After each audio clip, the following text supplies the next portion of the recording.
পাওয়ার টিলারের মধ্যে fan fitting করেছি ধান উড়ানোর জন্য। দেখুন তো বন্ধুরা বুদ্ধিটা কেমন হয়েছে। এই যে দেখেন ফ্যানগুলা দেখছেন। যাই হোক তেল ভরে নিচ্ছে আমাদের ড্রাইভার।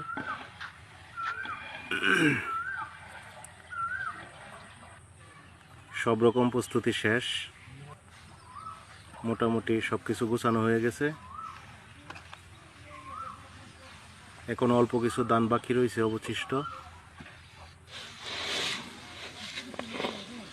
বোল গরু বলা হচ্ছে, এখন মেশিন স্টার্ট দিচ্ছে আমাদের ড্রাইভার।